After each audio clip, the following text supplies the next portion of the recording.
په غزوه بدر کې 12 رمضان المبارک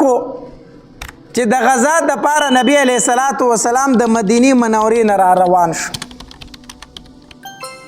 ټول کسان د نبی علیه الصلاۃ والسلام سره 314 کسانو 313 کسان د نبی علیه الصلاۃ والسلام سره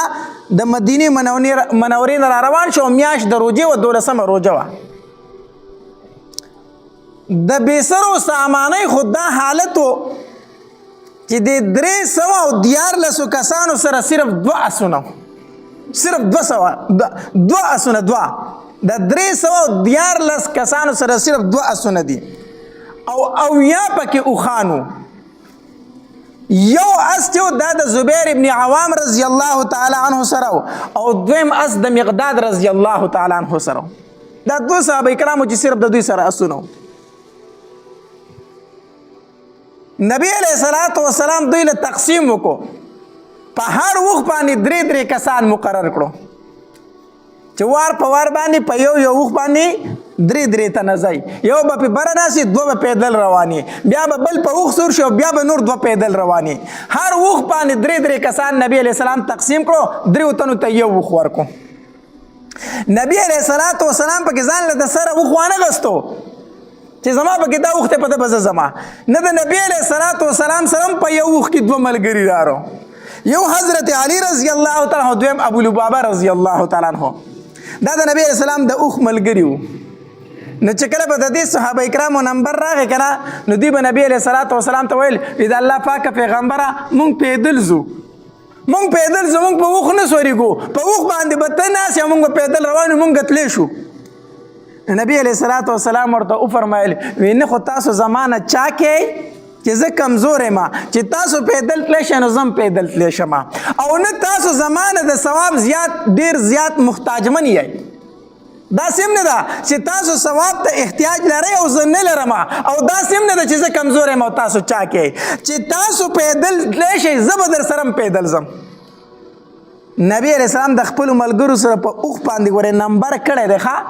چې څه فاصلې پورې به نبی علیه السلام لاړ. بیا به یې صحابي ته وفرمایل علی رضی الله تعالی عنه اوس ستا نمبر دی، ته اوښ ته راوخې چې زه به پیدل ځم. بیا به چې د ابو لبابه رضی الله تعالی عنه نمبر راغی، اوس ته اوښ ته راوخې چې زه به پیدل ځم. حالانکې هغه صحابه کرامو چې په نبی علیه السلام باندې خپل سرونه شیندل، خو نبی علیه السلام دا نه ده خوښه کړې چې زه دې په اوښ ځم او زما ملګری دې پیدل روان دي. دا یې نه ده خوښه کړې. بیا چې کله نبی علیه السلام په دې دوران کې ابو سفیان ته خبر ورسېدو چې نبی علیه الصلاۃ والسلام په قابلي باندې د حملې کولو دپاره د خپلو ملګرو سره را روان دی. نو ابو سفیان یو داسې وکړو چې مکې ته یو کس ولیږو، وی هلته خبر ورکه چې د خپلې قافلې حفاظت وکړي، د خپل سامان تجارت حفاظت وکړي. ته مکه کې خبر ورکه چې مخې له راوځي. یو دا، او دویم یو جاسوس خور کو وی ته زه چې نبی علیه السلام کم ځای ته را روان دی، ته زه ګوره. هغه کس چې مکې ته ورسېدو نه هغه د خپل اوښ دا پوزه په توره وواله وینې کو او په مکه کې چیغې کړې. خلک ورته راټول شو څه چل دی؟ وی ستاسو د تجارت په قافلې باندې حمله کیدونکي د مدینې د طرف نه د هغې حفاظت وکړئ. لاړ شئ د هغې څه وکړئ؟ حفاظت وکړئ. دلته کې ابو سفیان کسان خواره کړي چې تاسو د نبی علیه السلام د قافلې حال احوال مال راوړئ چې کوم ځای ته راورسېده. نبی علیه الصلاۃ والسلام هم 2 صحابه کرام مخکې ولیږل چې د ابو سفیان قافله کوم ځای کې تېرېږي، هلته ماته خبر راکړئ. دا 2 صحابه کرام بدر ته راورسېدل، د بدر مقام ته. هلته یوه چینه وه، هغې خواله لاړو، اوبه یې ترې وڅکلې او مشکې ترې د اوبو ډک کړو، اوښانې اخوا د یو غونډکۍ ویښ ته پټ کېنولي وو. دوی چې اوبه څکلې دغلته یو 2 زنانه وې دې چینې په خوا کې، د هغې د یو بل سره جګړه شوه. دا یوه ښځه دې بلې ته وایي زما قرض پیسې راکئ که نه راکئ، په تا مې قرضه ده، هغه پیسې ماله راکئ که نه راکئ. هغه بله ښځه ورته وایي ته لږ صبر وکړه، د قریشو قافله را روانه ده، هم دې ځای ته به راځي، نو چې کله راشي نو زه به پکې ځان له څخه اخیستل او خرڅول وکړم، ستا قرض به تاله درکړم که نه، یو 3 ورځې پس دې ځای ته رارسي. او صحابه کرام پوه شو چې د ابو سفیان قافله دې ځای ته را روانه د ښځو د خولې نه خبره واورېده که نه. اوس دلته کې د ابو سفیان هغه کوم جاسوس چې هغه هم دې ځای ته را رسېدلی و، هغه د ښځو سره بچ بچا وکړو، وی ټیک درځ دا خبره ټیک قافله دلته را روانه ده، خو در به کې پیسې چې دا دلته کې ځان له تجارت وکړي، در به کې پیسې. هغه هم لاړو، صحابه کرام دغې ځای نه اوښته وختل واپس شو، اوښانو ته وختل واپس لاړو. نبي علیه صلات وسلام ته وفرمایل وی د ابو سفیان قافله بدر ته را روانه ده، بدر ته را روانه ده. دلته کې ابو سفیان هغه کس نه تپوس وکړ د خپل جاسوس نه، هلکه څه دې ولیدل که څه دې ونه لیدل؟ وی هېڅ مې نه دي لیدلي، خو دغې بدر ځای کې چینه چې کوم ده دغلته دوه تنه راغلي وو، خان ورسره وو، اوبه یې وڅښلې، مشکونه یې د اوبو ډک کړه، واپس لاړو. وی خان وی او ابو سفیان هغې ځای له راغی، هغې اوښانو هغې ځای ته چې ورغی هلته د اوښانو پچې پرتې وې، پچې. نو هغه پچې چې راوغسته داسې په منځ نیمه کړه، چې نیمه کړه که نه هغې کې دننه د کجورې هډوکی و، اوښانو کجورې خوړلې وي، نو په پچې کې دننه د کجورې هډوکی و، نو هغه هډوکی چې داسې صفا کړو که نه چې دا هډوکی چې دی که نه دا د مدینې د کجورو دی. دومره هوښیار خلک ښه وی دا هډوکی چې دی که نه دا د مدینې د کجورو دی، نو دا کوم دوه کسان چې راغلي وو دا هم د مدینې نه راغلي دي. بس د نبی علیه صلات وسلام جاسوسانو دې ځای ته راغلي دي. ابو سفیان خو خبر شو چې نبی علیه صلات وسلام را پسې دلته را روان دی، خپله قافله یې بدل کړه، لاره یې بدل کړه، په بله لار روان شو. هغه د بدر باندې چې کومه لار وه هغه یې څه کړله پرېښوده، په بله لار روان شو. چې په بله لار باندې روان شو، ابو سفیان بیا مکې ته کس ولېږو، وی زه په خیر او په عافیت د هغوی نه راووتم، او که تاسو را روان شوي یې واپس شئ. موږ د هغوی نه راووتو، سامان خو راویستو، اوس تاسو څه له راځئ؟ مه راځئ. ابو جهل ورته وی نه بدر کې مې ډمې نه ګډولي نو واپس نه راځم، زه به بدر ته ځم اوس زه راوتی یم چې زه دوی ته خپل زور وښیم چې سبا دپاره بیا دا کار نه کوي. ابو جهل شروع شو، یو کس په مکه کې تیاره و چې راپاسه ځو، نو د مکې چې څومره سردارانو دا ټول د ابو جهل سره را روان شو، سوا د ابو لهب نه. د نبی علیه السلام چې کم تره و هغه د څه د عذر د وجې نه پاتې شو، او په خپل ځای باندې د ابو جهل روري را روان کو. د ابو جهل روري هغه ته ویل که زما په ځای ته لاړ شه، او په ابو جهل په رور باندې د اصل کې 4,000 درهمه قرضه وه، د ابو لهب پې قرضه وه. نو د ابو جهل رور ورته انکار هم نشي کولی ځکه قرضدار یې و. نو هغه هم را روان شو، په خپل ځای دی ولېږو. دویم امیه ابن خلف دا هم د مکې په سردارانو کې و، دم ابو جهل ته وایي زه نه ځم، وی نه ځم، زه تا سره جنګ له نه ځم، دم اول انکار وکړو، خو ابو جهل پې زور ولګو، بیا را روان شو دا بدبخته. که نه اول انکار کړی و، او د انکار وجه دا وه که نه چې د دې امیه ابن خلف دا سعد ابن معاذ رضی الله تعالی سره دوستی ورورولي وه. دا سعد ابن معاذ رضی الله تعالی د مدینې منورې دی. نو د دې امیه ابن خلف د سعد ابن معاذ رضی الله تعالی سره ورورولي وه، دوستی وه. نو چې کله به دا امیه ابن خلف شام ته تجارت لته که نه، نو دی به ضرور د سعد ابن معاذ رضی الله تعالی خوا لته، د هغه سره به شپه په مدینه کې کوله. او دغرنګې چې سعد ابن معاذ رضی الله تعالی مکې ته به راغی، نو شپې به بیا له چا سره وي؟ د امیه ابن خلف سره. د دوی دوستی وه. چې د دوی دوستی وه، نو یو ځل د سعد ابن معاذ رضی الله تعالی مسلمان شو د هجرت نه وروستو، دی مکې ته راغی عمرې دپاره. نو چې عمرې دپاره راغی، نو د شپه د چا سره وکړه؟ د امیه ابن خلف سره شپه وکړه، د سره شپه وکړه. نو د امیه ابن خلف ته بیا وی ما طواف له داسې ټایم کې بوزه که نه چې په حرم کې څوک نه وي، چې زه ځان له ښه په آزاد زړه باندې طواف وکړم، او دویم دا خلک مینې نه، ځکه دوی ته پته چې دا مسلمان دی، نو بیا به راته تکلیف را رسوي. په داسې ټایم کې مې حرم ته بوزه چې هلته څوک نه وي. نو د امیه ابن خلف ورته وی ټیک ده، اوس دی کافر دی امیه ابن خلف، او سعد ابن معاذ رضی الله څه شوی دی؟ مسلمان شوی، خو ورورولي و دوستي وه. نو په غرمه ټایم کې دی بوستو، په غرمه ټایم کې. نو غرمه ټایم کې د سعد ابن معاذ رضی الله تعالی د خانه کعبې نه طواف کو. نو په دغه غرمه ټایم کې ابو جهل راغی. چې ابو جهل راغی که نه، نو د امیه ابن خلف ته وی دا در سره څوک دی؟ دا لږ در سره څوک دی دا طواف چې کوي؟ هغه ورته وی دا زما د انصارو او د مدینې منورې هغه دوست دی، ملګری مې دی، رور مې دی، راغلی دی طواف له عمرې له راغلی دی. نو ابو جهل ورته وی دا تاسو دا خلک راولئ، بیا پې دلته کې پناه ورته ورکوئ، دا مسلمان شوی دی او تا ورله بیا هم پناه ورکړې ده، راځي طواف کوي. وی دا بېدینه خلک، نعوذ بالله، مسلمان ته وی دا بېدینه خلک تاسو دلته راولئ.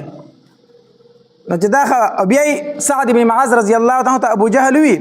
وی کو د امیه ابن خلف در سره نه وی کنه نو تا په زمانه دلته طواف نه وکړي تا په زمانه دلته طواف نه وکړه خو د امیه ابن خلف در سره نه وی دې در سره دی نو سی چلو کما نو سعد ابن معاذ رضی الله عنه ته په چغه وی قسم په الله کو د طواف نه دی منع کړم کنه ته به زی زمانه شام ته په کملار باندې ته په زمانه په مدینه باندې راشي مدینه به در باندې بند کم ته ما د مکې نه باندې ته په زمانه مدینه ته راشي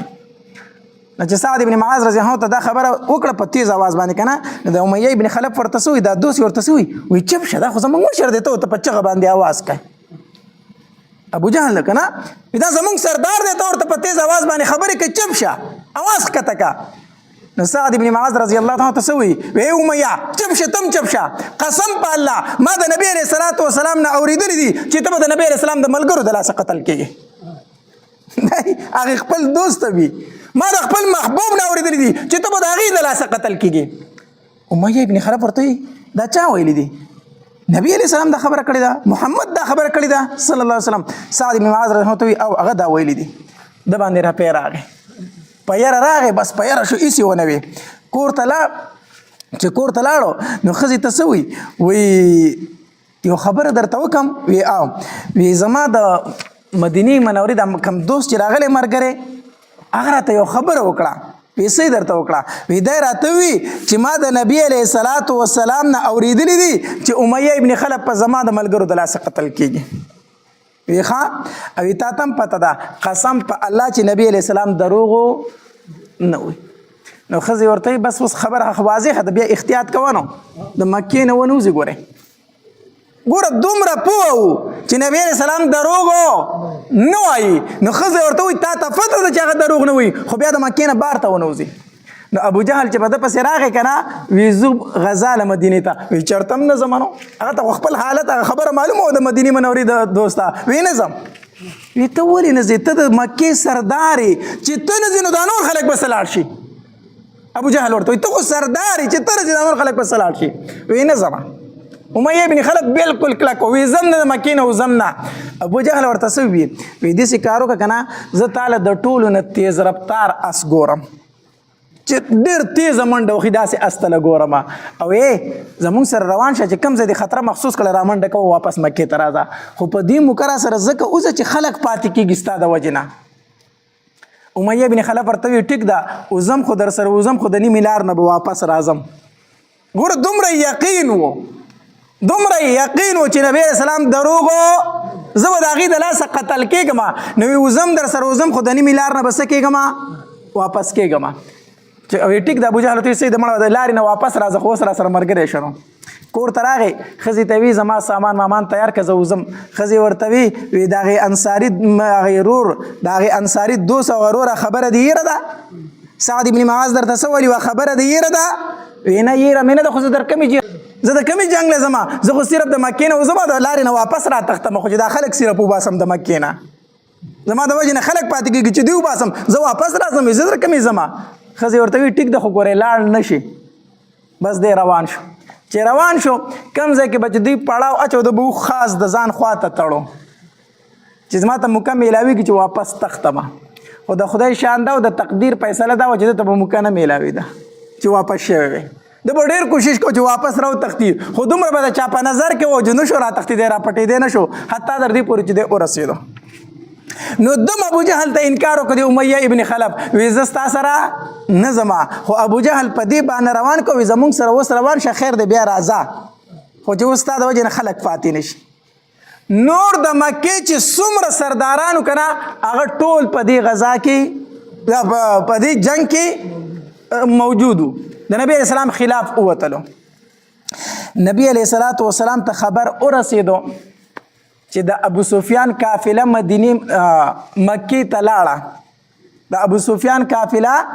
مکې ته ورسېدله خو د هغې طرف نه ابو جهل را روان دی او د اسلحې نه ډک را روان دی د مسلمانانو خلاف را روان دی مسلمانانو جنگ له را روان دی نبی علیہ الصلوۃ والسلام مقام روحا ورته ویلی شي چې هغې ته ورسېد که نه نو ودرېد صحابه کرام را جمع کړو چې را جمع کړو نو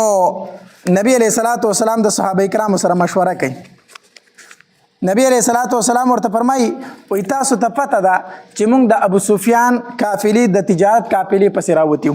اخو لاړه د لاس نه ووتله خو ابو جهل را روان دی سره د اسلحې را روان دی زمون خلاف را روان دی مونږ پسې جنگ له را روان دی اوس څه وکړو ما له مشوره راکړئ اوس څه وکړو مخکې لاړ شو که واپس شو مدینې منورې ته ابوبکر رضی الله تعالی عنه پاڅېدو او ډېر ښکلی بیان یې وکړو او نبي علیه صلات وسلام ته وفرمایل د الله پاکه پیغمبره مونږ مخکې ځو که ته وایي چې ځو مونږ ستا نه شاته کېدونکي نه یو بیا عمر رضی الله تعالی عنه پاڅېدو او ښه نبی علیه صلات وسلام ته وفرمایل چې مونږ ستا سره ولاړ یو که ته هر څه مونږ به هغه کوو نبی علیه السلام بیا یې مشوره راکوي حضرت مقداد رضی الله تعالی عنه پاڅېد او مقداد رضی الله تعالی عنہ بیان شروع کو او په بیان کې څه وی والله لا نقول كما قالت بنو اسرائيل لموسى اے دا الله پاک پیغمبره قسم په الله مونږ ته هغه خبره نه کوو کوم چې بني اسرائیل موسی علیه الصلاۃ والسلام ته کړی و چې اذهب انت وربك فقاتلا انها هنا قاعدون اے موسی ته لاړ شو جنگ وکړو مونږ بدل تناسیو مونږ ته دا خبره نه کو مقداد رضی الله تعالی عنہ ته فرمایل وی د الله پاک پیغمبره مونږ بستانه جنگي ګستاخی طرف ته ستا شا طرف ته ستانه مخ ته هر طرف ته مونږ ستانه ولاړیو مونږ دا تا ته نه وایو چې ته لاړ شو ته ستا رب دې پوه شي مونږ به ستا سره ځو او بیا به هم جهاد کوو مقداد رضی الله تعالی ډېر یو جذباتي بیان وکړو ابو ایوب انصاری رضی الله تعالی فرمایي عبدالله بن مسعود رضی الله تعالی عبدالله بن مسعود رضی الله تعالی فرمایي وایي چې کله مقداد رضی الله تعالی بیان وکړو کنه او دی وی د الله پاک پیغمبر مونږ هغه کار نه کوو کوم چې بني اسرائیل د موسی علیه السلام سره کړو مونږ بستانه هر طرف ته جنگیږو وایي دا خبره چې مقداد رضی الله تعالی وکړه کنه د نبی اسلام په دې مخ باندې داسې یو خندا رااله د نبی اسلام دا مخ داسې تازه شو چې د مقداد رضی الله تعالی دا بیان واورېدو ځکه ابو ایوب انصاری رضی الله تعالی فرمایي وایي مونږ چې مقام روخا ته ورسېدو کنه نو د هر تن په زړه کې دا و چې مونږ خو جنګ له نه یو را روان شوي مونږ خو تجارتي قافلې پسې را روان شوي یو نو مونږ به د ابوجهل سره اوس جنګ څنګه کوو هر په سړي په زړه کې دا یو شک او یو خبره و چې جنګ به اوس مخکې څنګه کېږي مقداد رضی الله تعالی چې پاسېدو دا بیان یې وکړو که نه وی ټولو صحابه کرامو دغه وویل چې د الله پاک پیغمبر موږ بستانه هر طرف ته جنګېږو وی بیا د هر صحابي په زړه کې دا ارمان و چې ما د مقداد رضی الله تعالی په شان خبره کړې وی خو نبی علیه السلام بیا اواز کوي ما له مشوره راکوي ما له څه راکوي